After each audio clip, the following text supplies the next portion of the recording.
Hello everyone, welcome to the biomaster लोकी। तो मेरा नाम है लोकेश्वर वर्मा और आज की इस वीडियो में हम लोग हमारा जो प्रयोगशाला तकनीशियन 29 सितंबर को होने वाला है, जिसका प्रैक्टिस सेशन चला रहे हैं, और ये है हमारा पार्ट नंबर 2। इस पार्ट नंबर 2 का हमारा प्रैक्टिस सीरीज का टॉपिक क्या रहेगा? तो वो है क्या? पाचन तंत्र, पाचन तंत्र या डाइजेस्टिव सिस्टम, डाइजेस्टिव सिस्टम, है ना। तो इस टॉपिक के हम लोग 20 एमसीक्यू क्वेश्चंस करने वाले हैं। और पिछले वीडियो में हम लोगों ने ब्रीदिंग एंड एक्सचेंज का 20 क्वेश्चन किए थे, इसमें पाचन का, और उसके बाद आने वाले वीडियोस में अलग अलग टॉपिक को लेके 20 क्वेश्चंस अपन करते जाएंगे प्रैक्टिस। ये जो सीरीज है आपके प्रयोगशाला तकनीशियन के एग्जाम के लिए बहुत ज्यादा इंपॉर्टेंट हो जाता है। बायो के 10 क्वेश्चन आने वाले हैं। इस 10 क्वेश्चन के लिए हम लोग पूरा प्रैक्टिस सेशन चला रहे हैं। 30 दिन 30 प्रैक्टिस सेशन चलने वाला है। तो आपने पिछली वीडियो नहीं देखा है तो अभी जाके देख ले और चैनल को सब्सक्राइब कर ले, क्योंकि आने वाले हर रोज आपको 20 क्वेश्चंस के सीरीज मिलने वाले हैं। इन क्वेश्चंस को ही कर लेने से आपके 10 में 10 आने की प्रोबेबिलिटी बढ़ जाती है। इसीलिए सब्सक्राइब कर ले, और अगर वीडियो पसंद आता है तो लाइक करें, अपने दोस्तों के साथ शेयर भी करें। चलो तो स्टार्ट करते हैं। आज का हमारा सबसे पहला क्वेश्चन आ जाता है डाइजेस्टिव सिस्टम का। देखते हैं पहला क्वेश्चन क्या है। Which part of the digestive system is primarily responsible for the absorption of nutrients? पाचन प्रणाली का कौन सा भाग मुख्य रूप से पोषक तत्वों के अवशोषण के लिए जिम्मेदार है?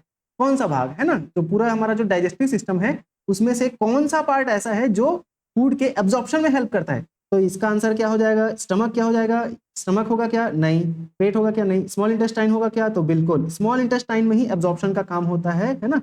स्मॉल इंटेस्टाइन में ही एब्जॉर्प्शन का काम होता है ना। एब्जॉर्प्शन का काम स्मॉल इंटेस्टाइन में। लार्ज इंटेस्टाइन में क्या होता है? वाटर का एब्जॉर्प्शन होता है। लार्ज इंटेस्टाइन में वाटर का एब्जॉर्प्शन होता है, याद रखना। और ईसोफेगस तो बेसिकली फूड पाइप है, फूड पाइप, जो कि क्या करता है? माउथ से स्टमक तक फूड को लेके जाता है। और इसी ईसोफेगस में ही कौन सा मूवमेंट होता है? तो इसी ईसोफेगस में होता है क्या? Peristaltic movement. मतलब ये अगर फूड पाइप है तो इधर माउथ और इधर स्टमक, यहां से ऐसे इस तरीके से पेरिस्टैल्टिक मूवमेंट होगा और मस्कुलर मूवमेंट होता है। इसी को ही पेरिस्टैल्टिक मूवमेंट बोला जाता है। और इसी मूवमेंट की वजह से फूड जो है ऊपर से नीचे जाता है, ठीक है। और स्टमक में तो डाइजेशन होता है ना। तो इसका आंसर क्या हो जाएगा? इंटेस्टाइन, स्मॉल इंटेस्टाइन, छोटी आंत, ठीक है। नेक्स्ट क्वेश्चन में आते हैं अपन। तो हमारा दूसरा क्वेश्चन क्या है? Which enzyme is responsible for the digestion of carbohydrate? कौन सा एंजाइम कार्बोहाइड्रेट के पाचन के लिए जिम्मेदार है? तो कार्बोहाइड्रेट के पाचन के लिए कौन सा एंजाइम जिम्मेदार है? तो इसका आंसर क्या हो जाएगा? इसका आंसर हो जाएगा एमाइलेज, ठीक है। पेप्सिन जो है प्रोटीन का डाइजेशन करवाता है ना। और लाइपेज जो है लिपिड का डाइजेशन करवाएगा। ट्रिप्सिन भी प्रोटीन का डाइजेशन करवाता है, लेकिन एमाइलेज जो है ये माउथ में सलाइवा के द्वारा रिलीज होगा और यही करवाता है क्या? कार्बोहाइड्रेट का डाइजेशन, ठीक है। चलो तो इसका आंसर क्या हो जाता है? कार्बोहाइड्रेट, सॉरी एमाइलेज, जो कि कार्बोहाइड्रेट का डाइजेशन करवाता है। Next question, what is the primary function of the liver in digestion? Liver का प्राइमरी फंक्शन क्या है? यकृत का मुख्य कार्य क्या है? तो क्या यकृत या लिवर एब्जॉर्प्शन में काम करता है क्या? नहीं। एब्जॉर्प्शन कहाँ होता है? इंटेस्टाइन में होता है ना, स्मॉल इंटेस्टाइन में। प्रोडक्शन ऑफ बाइल, बिल्कुल ये होता है लिवर में, ठीक है। लिवर में प्रोडक्शन ऑफ बाइल होता है। डाइजेशन ऑफ प्रोटीन, तो ये तो बेसिकली आपके स्टमक में भी हो जाएगा और इंटेस्टाइन में भी हो जाता है, ठीक है। स्टमक और इंटेस्टाइन दोनों में प्रोटीन का डाइजेशन होगा। और मेटाबॉलिज्म ऑफ कार्बोहाइड्रेट, तो ये नहीं आएगा इसका आंसर। ये प्रोडक्शन ऑफ बाइल लिवर में होता है, ठीक है। और वहीं पर एक गॉल ब्लैडर होता है जहां पर बाइल का स्टोरेज होता है, ठीक है, गॉल ब्लैडर। चलो फोर्थ क्वेश्चन आ जाता है, which structure prevent food from entering the trachea during swallowing? है ना, बोला जा रहा है कौन सी संरचना निगलते समय भोजन को श्वास नली में जाने से रोकती है ना। तो एक होता है फूड पाइप, जिसको क्या बोलते हैं? ईसोफेगस बोलते हैं। और एक होता है विंड पाइप, जो कि श्वास को, हवा को लेके जाता है लंग्स से, है ना। तो उस पाइप में, विंड पाइप में फूड को नहीं जाने देने वाला स्ट्रक्चर कौन सा है? तो क्या उवुला हो जाएगा क्या? फेरिंग्स हो जाएगा क्या? लैरिंग्स हो जाएगा क्या? या इपिग्लॉटिस? तो इसका आंसर हो जाता है क्या? इपिग्लॉटिस।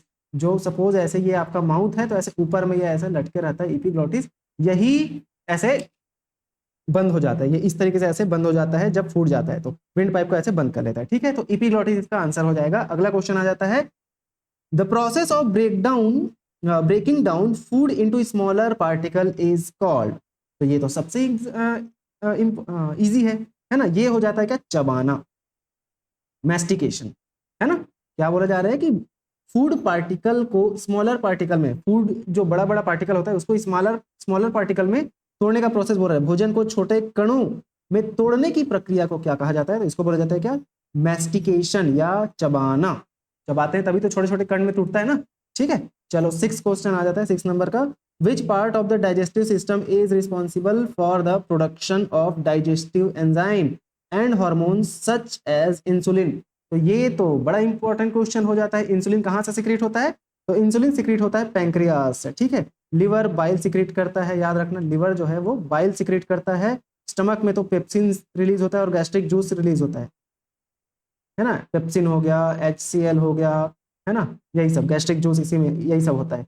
और फिर स्मॉल इंटेस्टाइन में तो और भी अलग अलग एंजाइम्स होते हैं, लेकिन हमारा जो पैंक्रियास है यहीं से ही क्या रिलीज होता है, तो यहीं से रिलीज होता है क्या, इंसुलिन, है ना, पैंक्रियास से, बीटा सेल से, है ना, बीटा सेल से। अब क्वेश्चन नंबर 7 की बात करते हैं अगर, तो what is the name of process by which the stomach churns food and mixes it with gastric juice. तो बोला जा रहा है पेट द्वारा भोजन को घुमाने और इसे गैस्ट्रिक जूस के साथ मिलाने की प्रक्रिया को क्या कहा जाता है। तो स्टमक में फूड जब जाता है तो उसको गैस्ट्रिक जूस के साथ मिलाया जाता है, मिक्स किया जाता है। तो खाने को जो घुमाने की प्रक्रिया होती है और मिक्स करने की प्रक्रिया होती है, इसे क्या बोला जाता है, तो इमल्सिफिकेशन मतलब होता है फैट को स्मॉलर पार्टिकल्स में तोड़ना, स्मॉलर ग्लोब्यूल्स में तोड़ना, स्मॉलर ग्लोब्यूल्स, है ना। फिर पेरिस्टाल्टिक मूवमेंट तो वही ईसोफेगस में जो मूवमेंट होता है जिससे कि खाना स्टमक तक पहुंचता है ना। और मैकेनिकल डाइजेशन, जी बिल्कुल ये इसका आंसर हो जाएगा, मैकेनिकल डाइजेशन। और एब्जॉर्प्शन तो नहीं होगा, एब्जॉर्प्शन कहाँ होता है, तो एब्जॉर्प्शन हो जाता है आपके इंटेस्टाइन में हो जाते हैं। ठीक है, तो इस तरीके से इसका आंसर हो जाता है मैकेनिकल डाइजेशन। ठीक है, हमारा अगला क्वेश्चन है 8 नंबर का, which section of the large intestine is closest to the small intestine. बोला जा रहा है बड़ी आंत का कौन सा भाग छोटी आंत के सबसे करीब होता है। छोटी आंत के सबसे करीब पहले आता है क्या, स्टमक, फिर आता है स्मॉल इंटेस्टाइन जिसके 3 पार्ट, डिओडिनम, इलियम, जेजुनम, है ना, सॉरी, डिओडिनम, जेजुनम और इलियम, ये तीनों पार्ट आएगा। उसके बाद आता है हमारा लार्ज इंटेस्टाइन, उसके भी 3 पार्ट होते हैं, एक होता है असेंडिंग कोलन, फिर होता है ट्रांसवर्स कोलन और फिर होता है डिसेंडिंग कोलन। तो यहाँ पर लिखा है डिसेंडिंग, ट्रांसवर्स, असेंडिंग, है ना, सीक्वेंस में ही लिखा गया है। तो सबसे पहले असेंडिंग कोलन आता है, इसलिए असेंडिंग कोलन ही स्मॉल इंटेस्टाइन के सबसे पास होता है। ठीक है, चलो 9th नंबर का क्वेश्चन क्या बोलता है, what is the main function of the villi in small intestine. जो फिंगर लाइक प्रोजेक्शंस होते हैं, विलाई होते हैं, जो एब्जॉर्प्शन में हेल्प करते हैं। तो यहाँ पर देखते हैं क्या है, छोटी आंत में विलाई का मुख्य कार्य क्या होता है, तो मुख्य कार्य इसका होता है absorption of nutrient, digestion of fat, ये नहीं होगा इसका आंसर, और सिक्रीशन ऑफ एंजाइम ये भी नहीं होगा, बहुत सारे अलग अलग ग्लैंड्स है वहां से एंजाइम का सिक्रीशन होता है। प्रोटेक्शन फ्रॉम पैथोजेंस ये भी नहीं होगा, इसका आंसर हो जाता है क्या, एब्जॉर्प्शन। ये है सपोज इंटेस्टाइन की वॉल, तो इस तरीके से ऐसे ऐसे विलाई प्रेजेंट रहते हैं जिसमें बहुत सारे ब्लड वेसल्स जाए रहते हैं, आर्टरीज, वेन्स, सभी इसमें ऐसे ऐसे जाए रहता है। ठीक है, तो ये क्या होता है, विलाई होता है, विलाई। ये क्या है, फिंगर लाइक प्रोजेक्शन है जो कि स्मॉल इंटेस्टाइन की वॉल में पाई जाती है। 10th नंबर का क्वेश्चन क्या बोलता है, the digestive enzyme pepsin is secreted by which part of the digestive system.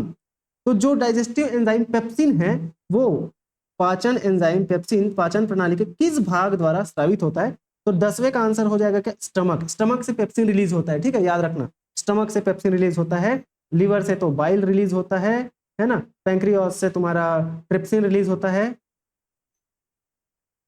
और इंसुलिन भी रिलीज होता है। स्टमक से होता है क्या, पेप्सिन, है ना। स्मॉल इंटेस्टाइन से और अलग अलग एंजाइम्स रिलीज होते हैं, बट स्टमक से बेसिकली पेप्सिन रिलीज होता है, वहीं पर HCl भी रिलीज होता है, गैस्ट्रिक जूस भी रिलीज होता है। ठीक है, चलो अगला क्वेश्चन हमारा आ जाता है क्या, what is the primary role of hydrochloric acid in the stomach. अब भाई स्टमक में क्या हो रहा है, HCl रिलीज हो रहा है, तो HCl का प्राइमरी रोल क्या बोला जा रहा है, हाइड्रोक्लोरिक एसिड का प्राइमरी रोल क्या बोला जा रहा है, तो ये क्या करता है, एसिडिक मीडियम प्रोवाइड करता है, क्योंकि HCl क्या है, हाइड्रोक्लोरिक एसिड क्या है, एसिड है, तो ये एसिडिक मीडियम प्रोवाइड करता है।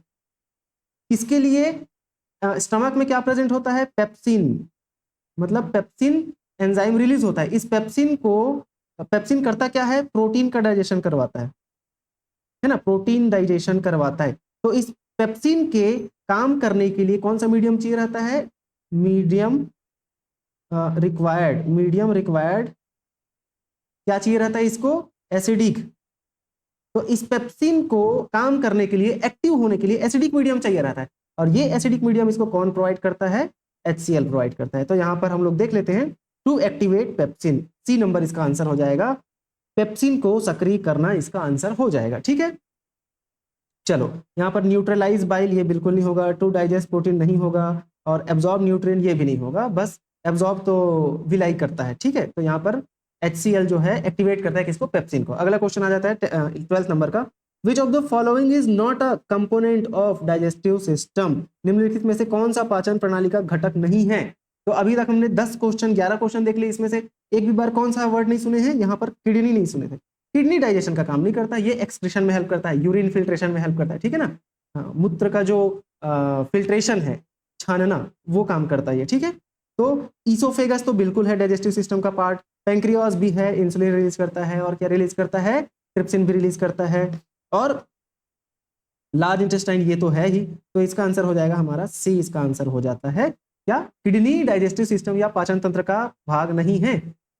13 नंबर का क्वेश्चन क्या बोलता है, what is the function of large intestine in the digestive system. तो लार्ज इंटेस्टाइन या पाचन प्रणाली में बड़ी आंत का कार्य क्या है, बड़ी आंत का क्या कार्य है, तो लार्ज इंटेस्टाइन का काम हो जाता है यहाँ पर एब्जॉर्प्शन ऑफ वाटर, इसका आंसर हो जाएगा बी, एब्जॉर्प्शन ऑफ न्यूट्रिएंट। तो ये होता है स्मॉल इंटेस्टाइन में, कहाँ पर होता है, स्मॉल इंटेस्टाइन में होता है, ठीक है।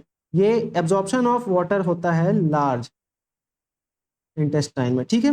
डाइजेशन ऑफ प्रोटीन तो ये हो जाएगा स्टमक में भी होता है और इंटेस्टाइन में भी होता है ना। और इमल्सिफिकेशन ऑफ फैट तो ये हो जाता है आपके ये हो जाएगा इंटेस्टाइन में ही होगा, ठीक है, इंटेस्टाइन में, क्योंकि इमल्सिफिकेशन कौन करता है, बाइल करता है ना, बाइल जूस इमल्सिफिकेशन का काम करता है। और इमल्सिफिकेशन का मतलब क्या होता है, तो फैट को स्मॉलर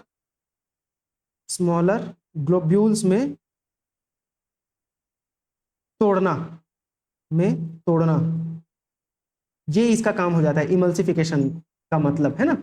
तो इसका आंसर हो जाएगा एब्जॉर्प्शन ऑफ वाटर, ठीक है। अगले क्वेश्चन की बात करते हैं, क्वेश्चन नंबर 14 क्या बोलता है, क्वेश्चन नंबर देखते हैं, which hormone stimulates the release of gastric acid in the stomach. Stomach में गैस्ट्रिक एसिड के रिलीज को कौन स्टिमुलेट करता है, कौन सा हार्मोन पेट में गैस्ट्रिक एसिड के स्त्राव को उत्तेजित करता है। तो यहां पर इसका आंसर हो जाता है गैस्ट्रिन, गैस्ट्रिक एसिड, गैस्ट्रिन याद रखना, ठीक है। गैस्ट्रिक एसिड के, एक सेकंड, एसिड के सिक्रीशन को स्टिमुलेट कौन करता है, तो वो हो जाता है गैस्ट्रिन, है ना। गैस्ट्रिक एसिड के सिक्रीशन को गैस्ट्रिन स्टिमुलेट करता है, ठीक है। चलो क्वेश्चन नंबर 15 आ जाता है, the function of the sphincter at the end of the oesophagus is to. जो ईसोफेगस है, ये ईसोफेगस रहा, यहां पर एक ईसोफेगस के बाद क्या आता है, स्टमक आएगा, ठीक है।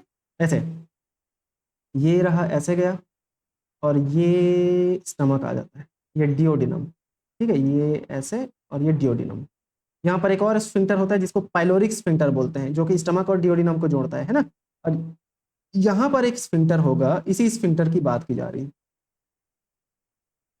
है ना, इसी स्फिंक्टर की बात की जा रही है। तो ये स्फिंक्टर करता क्या है, जो स्टमक में जो भी चीजें भरी रहती है उसको बैकफ्लो नहीं होने देता, ऐसे ऊपर नहीं जाने देगा।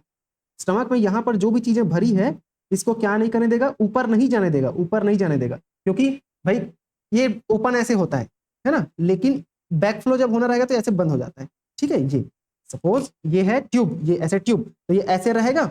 अब जब खाना जब ऐसे आएगा, ऊपर से नीचे आएगा स्टमक में, तो ये ऐसे खुल जाएगा, लेकिन जब नीचे का खाना ऊपर जाने की कोशिश करेगा तो ये ऐसे बंद हो जाता है। तो इसका मतलब है कि यहाँ पर prevent the backflow of stomach content, ये इसका आंसर हो जाता है बी नंबर, ठीक है।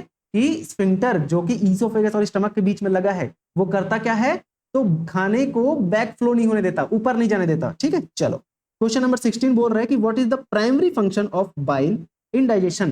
तो बाइल अभी हम लोग देख लिए, बाइल का प्राइमरी फंक्शन क्या है, तो ये इमल्सिफिकेशन ऑफ फैट करता है। ठीक है, इमल्सिफाई करता है, फैट का वसा का इमल्सिफिकेशन कराता है। ठीक है, बोला जा रहा है पाचन में पित्त का मुख्य कार्य क्या है, पित्त मतलब बाइल, तो उसका मुख्य कार्य क्या है, तो ये वसा का इमल्सिफिकेशन करता है, मतलब वसा के बड़े बड़े मॉलिक्यूल्स को छोटे छोटे स्मॉलर मॉलिक्यूल में तोड़ देता है, जिसे कि स्मॉलर ग्लोब्यूल्स भी बोला जाता है। ठीक है, चलो नेक्स्ट क्वेश्चन की अगर बात करते हैं तो which enzyme is involve in the digestion of protein. Protein के डाइजेशन में कौन सा एंजाइम हेल्प करता है, तो प्रोटीन के डाइजेशन में यहाँ पर एमाइलेज तो क्या करता है, कार्बोहाइड्रेट का डाइजेशन करवाता है, जो कि किसमें होता है, सलाइवा में होता है ना। पेप्सिन जो है प्रोटीन का डाइजेशन करवाता है ना, तो इसका आंसर यहाँ पर बी हो जाएगा, प्रोटीन का डाइजेशन पेप्सिन करवाता है। तो ये कहाँ पर, और स्टमक में, कहाँ पर, स्टमक। ठीक है, लैक्टेज नहीं आएगा, लाइपेज तो लिपिड का डाइजेशन करवाया। ठीक है, लिपिड नहीं, फैट, लाइपेज फैट का डाइजेशन करवाया। ठीक है, तो इसका आंसर हो जाएगा बी। अब बोला जा रहा है कि what is the primary function of the salivary gland. Salivary gland का प्राइमरी फंक्शन क्या है, लार ग्रंथियों का मुख्य कार्य क्या है, तो टू प्रोड्यूस बाइल, बिल्कुल नहीं, बाइल तो कहां पर सिक्रेट होता है, लिवर में होता है ना। टू प्रोड्यूस सलाइवा, बिल्कुल सलाइवा ही सिक्रेट करता है। सलाइवरी ग्लैंड जो है हमारे माउथ में 3 टाइप के होते हैं, एक 3 टाइप्स ऑफ सलाइवरी ग्लैंड्स। ठीक है, पहला आ जाता है क्या, 3 टाइप का सलाइवरी ग्लैंड पाया जाता है। पहला आता है क्या, तो सबसे पहला सलाइवरी ग्लैंड है पैरोटिड। ठीक है, पैरोटिड। दूसरा आ जाता है मैक्सिलरी, और तीसरा आ जाता है सबलिंगुअल। ठीक है, तो ये जो मैक्सिलरी और सबलिंगुअल है वो यहाँ पर नीचे पाया जाता है, लेकिन पैरोटिड इधर पाया जाता है। ठीक है, पेयर में रहते हैं तीनों, जो है वो पेयर्स में पाए जाते हैं, पेयर में पाए जाते हैं। ठीक है, तीनों ग्लैंड, सलाइवरी ग्लैंड, और ये तीनों क्या करते हैं, सिक्रीट सलाइवा, सलाइवा सिक्रीट करते हैं। ठीक है, चलो तो इस तरीके से इसका आंसर क्या हो जाएगा, प्रोड्यूस सलाइवा। अब 19th नंबर की बात करते हैं, तो which part of the digestive system is responsible for the initial break down of food through chewing. Chewing चबाना है ना, पाचन प्रणाली का कौन सा भाग चबाने के माध्यम से भोजन के प्रारंभिक टूटने के लिए जिम्मेदार है। तो चबाते कहाँ है, सबसे इजी क्वेश्चन है ये, तो माउथ में चबाते हैं, तो इसका आंसर हो जाएगा माउथ। ठीक है, यहीं पर ही कार्बोहाइड्रेट का डाइजेशन शुरू हो जाता है, माउथ से ही, है ना, क्योंकि यहां पर कार्बोहाइड्रेट का डाइजेशन के लिए कौन सा एंजाइम रिलीज होता है, एमाइलेज।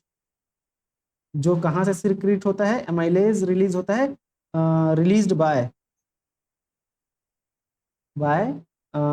Bye salivary gland.